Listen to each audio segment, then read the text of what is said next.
Hey, it's James from Marketing for Restaurants here, and welcome to episode 107 of Secret Sauce, the Restaurant Marketing Podcast, our top 10 tips for restaurant website SEO.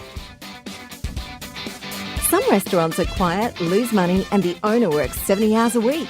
Other restaurants are busy, profitable, and the owners work a few hours a day. What's the difference? They have a secret sauce. Join James from Marketing for Restaurants as he helps you come up with your recipe for restaurant success. Your secret sauce.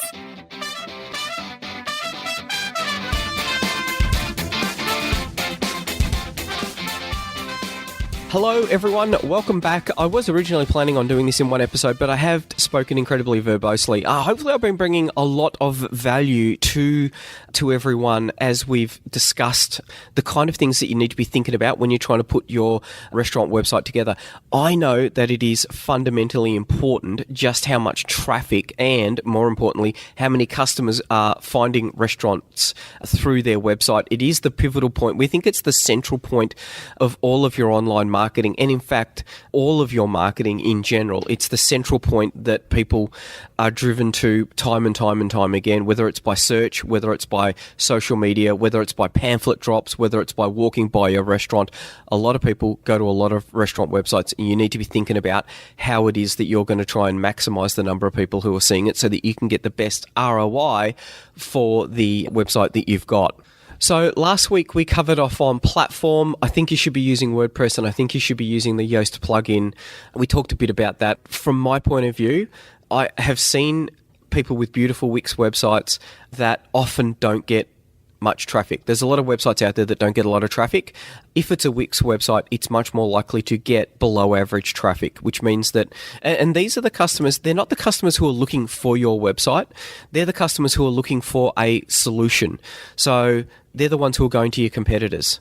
If they go into your competitor then has the opportunity to turn them into a repeat customer. You've missed out on that opportunity. I think it's really important to highlight that. That goes to the negative cost of having a crappy website, because it is really quite high. We talked about HTTPS and making sure that you've got a certificate installed so that it's secure. We talked about the speed of it. Speed really is important. And we spoke about making sure that it works well on a mobile phone. Not overly difficult things to do. Often they're the things that kind of need a little bit of tweaking over time. And we also showed you some of the ways that you can check to see how you're going. So check the show notes there. We've got links to be able to check the speed of the website and to be able to see if it's mobile friendly. So what I want to do is to kick off with the bottom part of our list now. We're into the home stretch, and hopefully there'll be a lot of gold in this episode as well.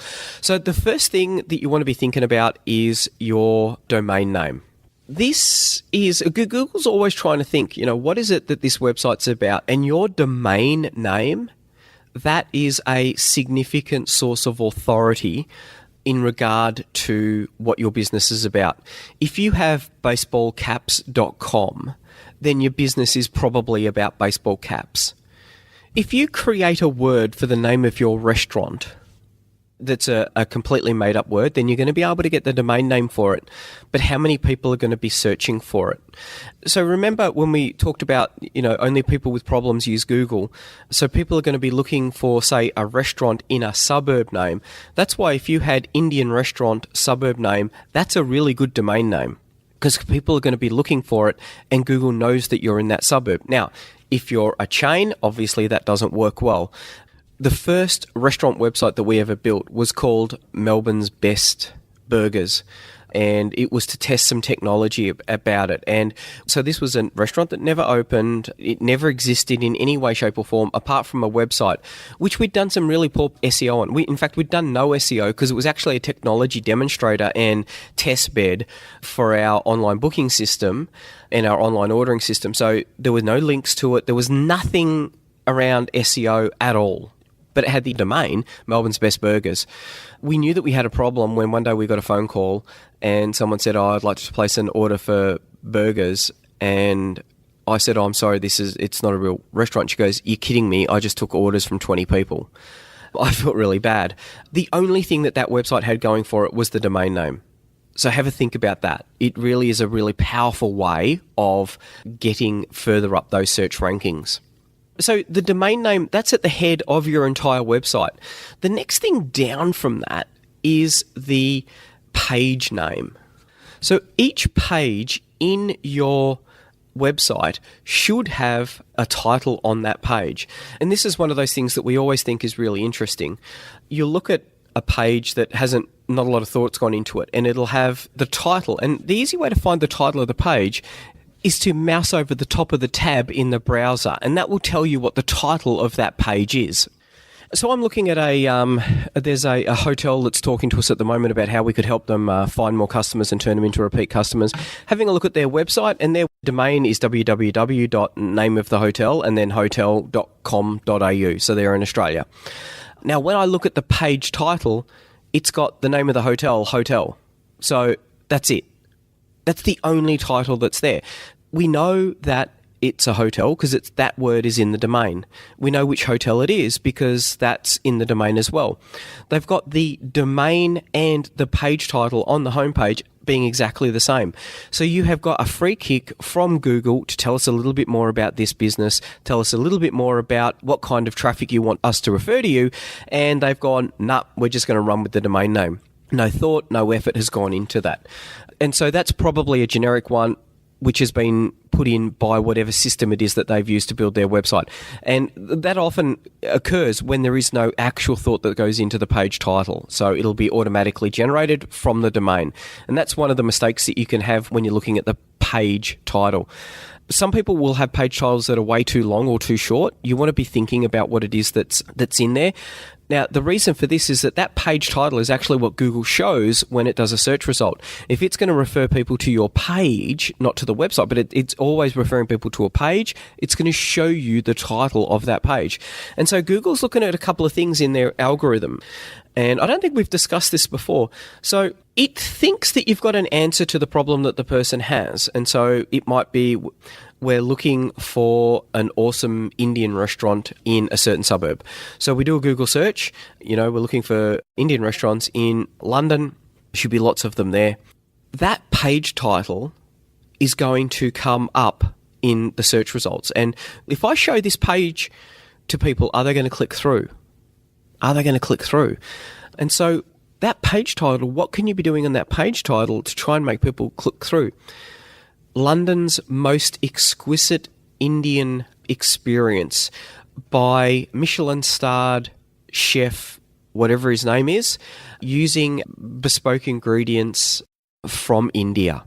Join us for a once-in-a-lifetime experience. Now, that would be what you'd put on the website. You might be putting some of that in the title. London's most unique Indian restaurant experience. That Google's going to put that there. Now, people can't help but click through that. What makes it unique? What's exciting about it? I'm really keen to find out more about this Indian restaurant in London. So you can see now people are going to click through. Google gets excited. Someone's clicked through. Then what happens? Now, obviously, your page title has got to marry up with the information that's on the page, because if you don't talk about the unique and exquisite experience that you're creating for people looking for an Indian restaurant in London, if you're not in London, if you're not an Indian restaurant, or it's just a normal curry house where, there's nothing really that great and you could probably just get it as a takeout, their vindaloo's pretty hot, then you're going to really struggle because people are looking for a unique and exquisite experience. So you've got to make sure that your page title links up with the information that you've got on your page. Now, the next thing that you're going to be thinking about is the key phrase that you're going to use. So this will be the phrase, and it might be a word or it might be a phrase. And so let's just, for argument's sake, say that you wanted to go for London's best Indian restaurant. Now, that's the phrase that you're going to target. Now, why are you going to target that? It's not because some random SEO company has said we can go for London's best Indian restaurant. That's going to be really hard to do, right? Straight up. And a lot of people come to us, we want to be Melbourne's best Indian, Chinese, Thai restaurant.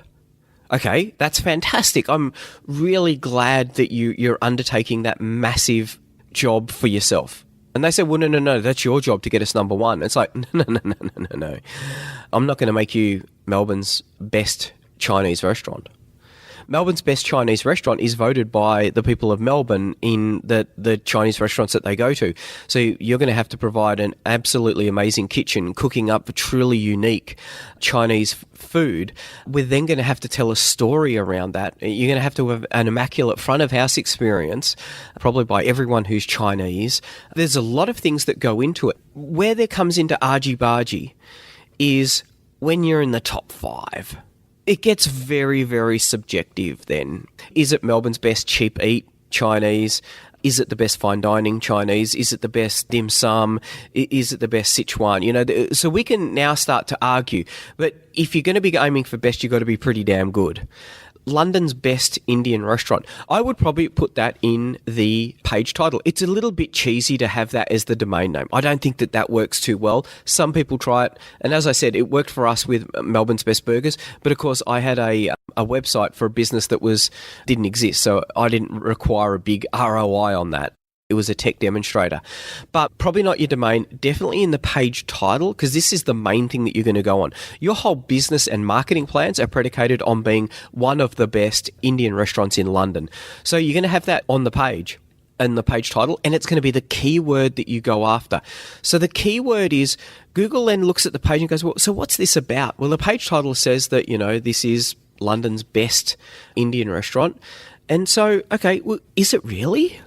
Let's have a look at it. And it's going to read through the text. Now, important to remember, Google can't see pictures, so it's not reading any of your pictures. And there's a picture of you receiving an award for the Queen. You've just been knighted for services to Indian cuisine in England, in Great Britain. Google doesn't know about that, so it doesn't really care. We'll talk about pictures coming up. But the key phrase is the phrase that's going to be talked about. So we've been voted London's best Indian restaurant 3 times running.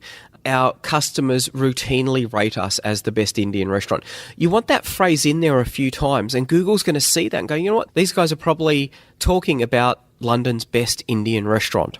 Couple of things to be mindful of, though. You don't want to do what's called keyword stuffing. And in the old days, when the Google algorithm wasn't as sophisticated as it is today, you could put that word in there 55 times and Google say, well, it's in there 55 times. It must be pretty important. It must be what they're about. It probably is London's best Indian restaurant. Well, it's a lot smarter than that now. So you probably want to have it in correct ratio to the amount of text that you've got. Now, Yoast tells you automatically how many times it's been mentioned and what the percentage is in there and whether it's green, amber or red as far as the number of times that it's been mentioned, whether too many or too little. But definitely something to be thinking about. So each page is going to want to have that key phrase in there, whether it's, celiac, whatever it is that you want to put in there. And the big thing to think about now, we've talked about how people with problems are using Google. The big thing to think about is, if I've got a problem, what am I going to type into Google? What am I going to type in? No one cares what you think, what you've SEO'd it for. It's what I'm going to type in. And this is why you'll get a really interesting amount of text in there. So SEO text, good SEO text, sometimes it's a little bit clumsy.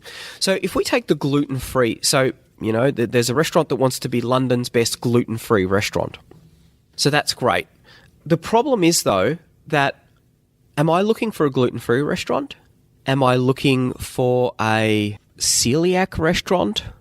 Is it celiac disease?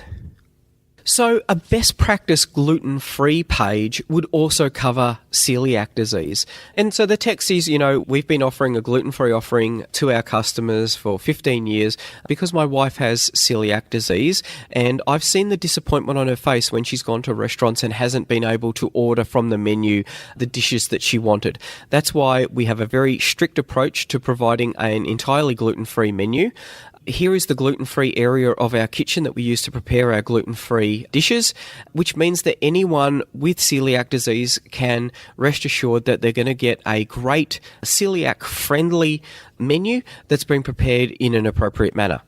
Now, I've mentioned celiac and I've mentioned gluten-free multiple times because I don't know what someone's going to be putting in.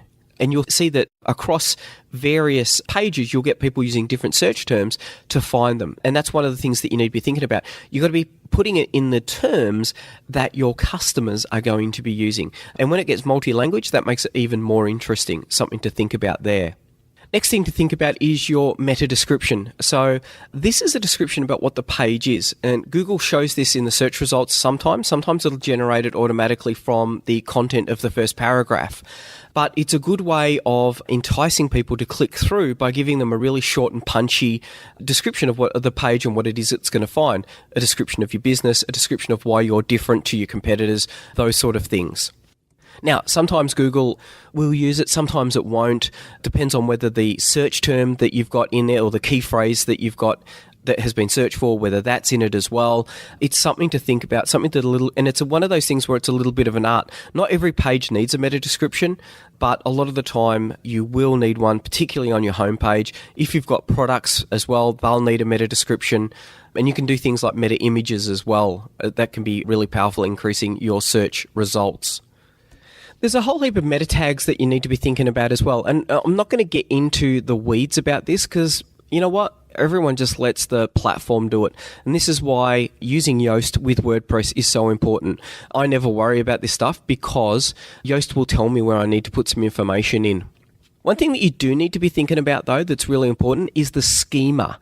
Now, if you go to schema.org/restaurant, it will show you some information that is used by Google and some range of other search engines to be able to better quantify what it is that your restaurant does. So things like accepts reservations, has menu, serves cuisine, star rating.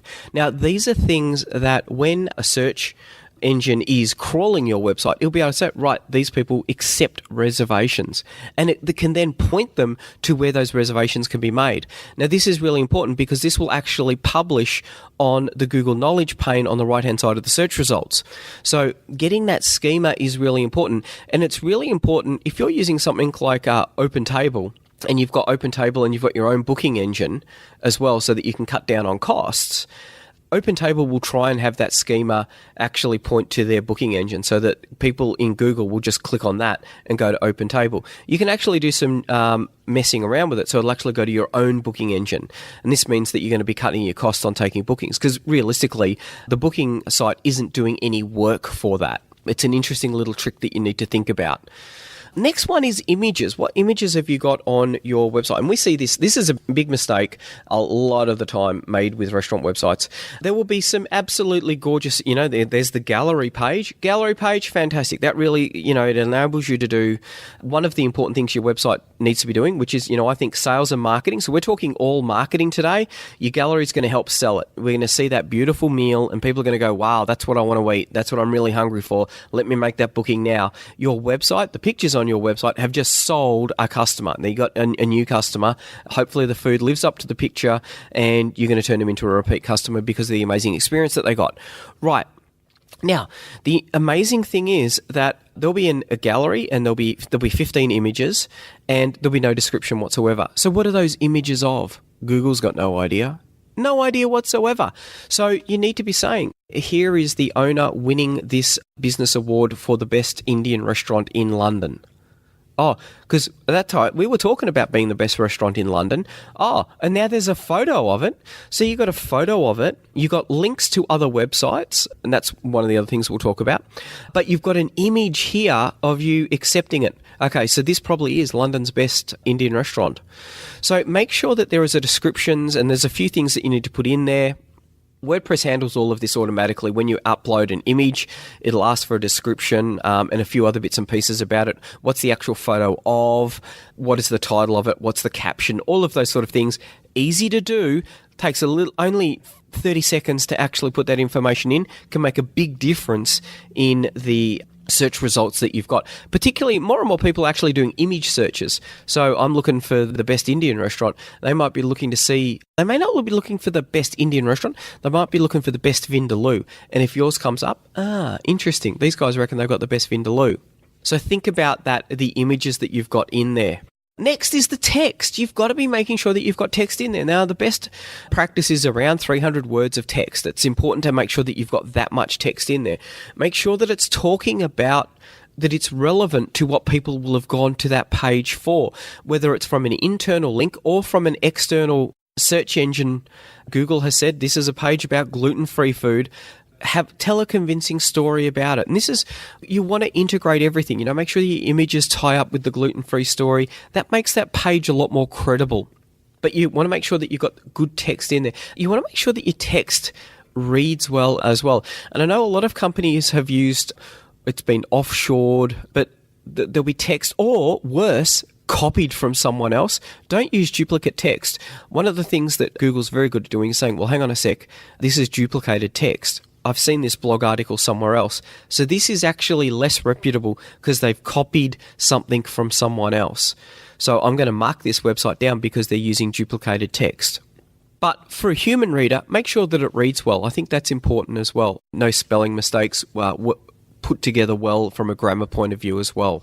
I use Grammarly, which is a plugin that you can download for Chrome, and it will actually put a red line whenever I'm doing grammar bad. So that's really helpful, and it makes me speak a little bit more eloquently. And that was probably bad grammar too.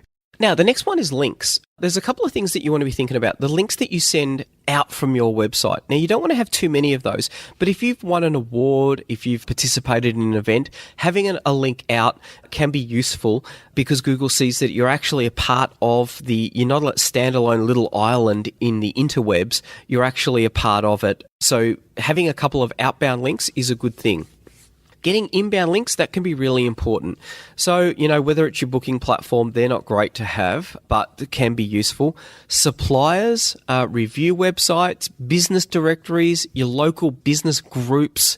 There's a lot of places out there that will create a link for your business.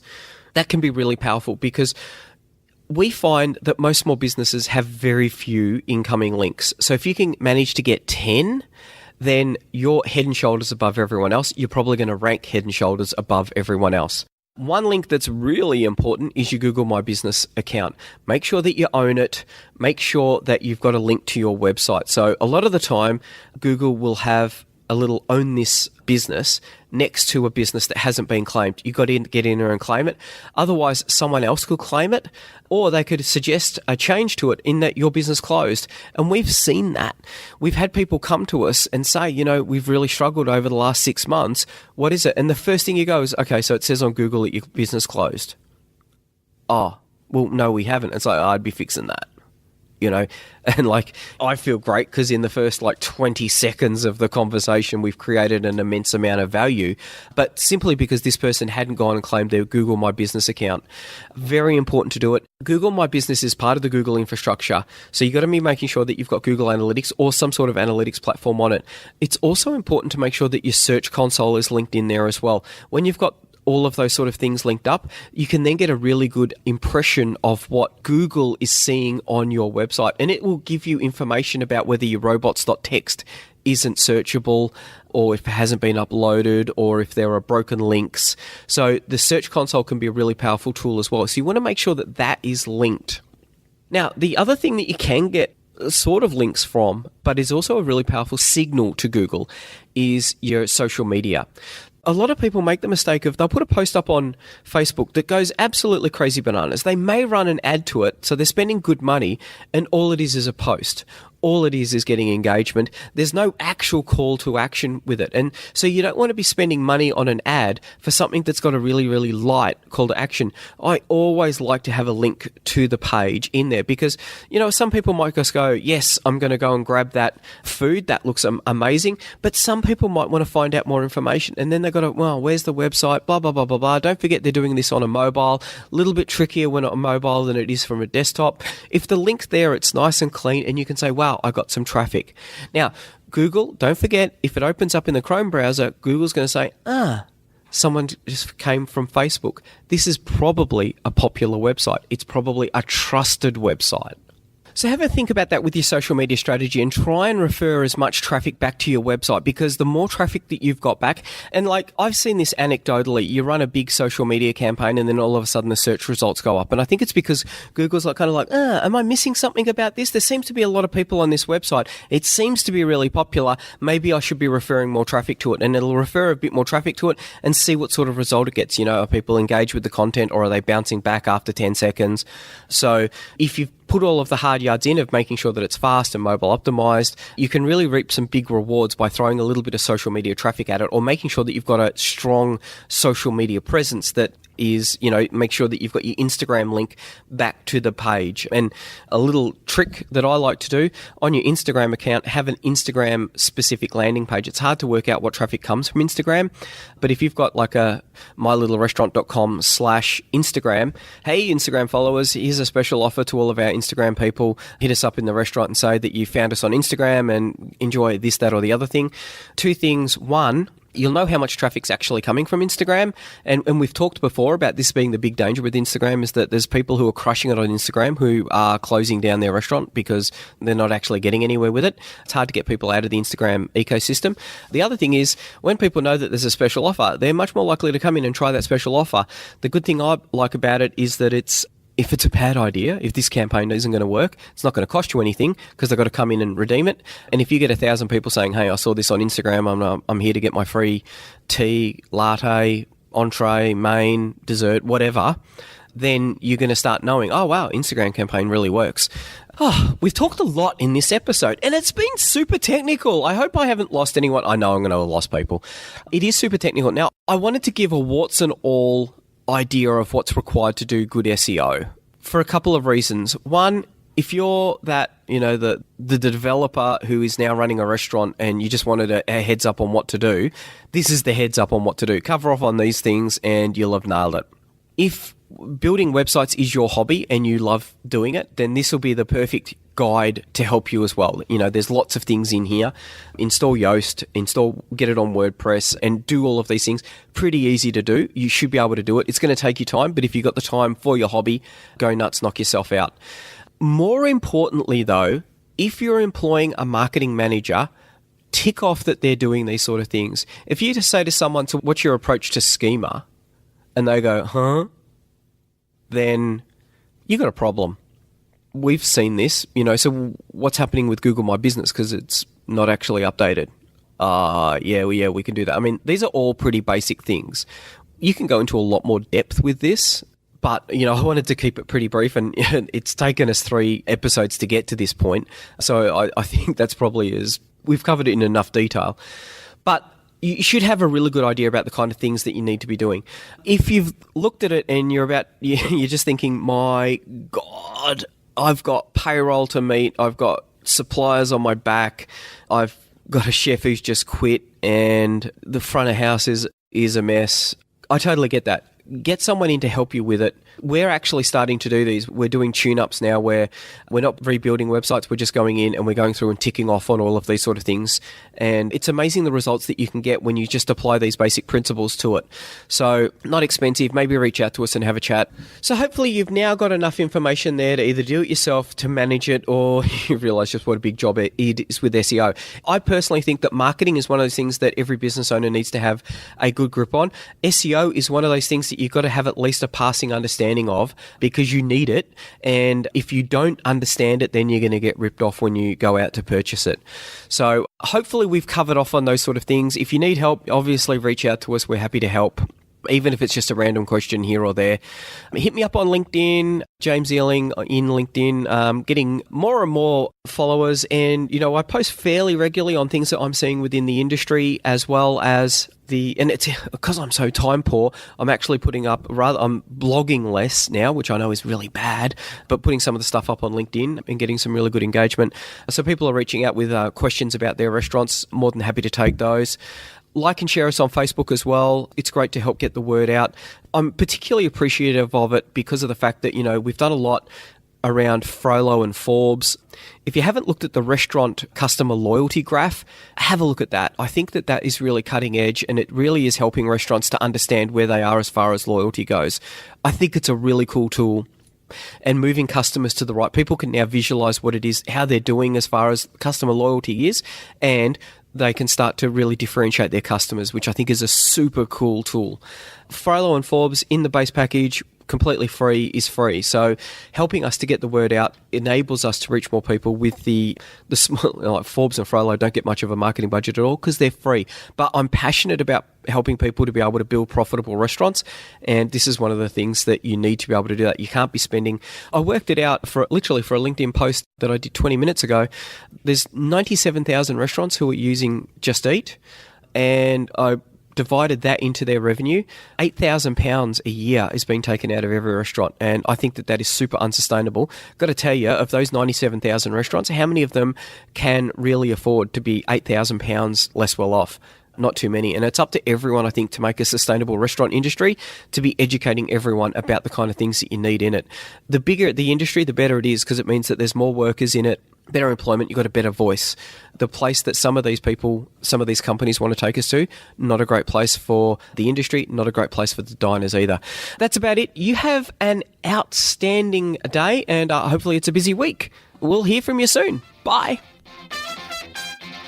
Want more customers for your restaurant, cafe or takeout? Every month, our marketing tools and information are used by thousands of restaurant owners just like you to help them find more customers and turn them into repeat customers. All of our tools and information is designed specifically for restaurant owners. We know you don't have a lot of time to spend marketing or learning complicated procedures, so our tools are quick and easy to use. If you're looking to increase your revenue and profits or want to work less hours, check out marketingforrestaurants.com.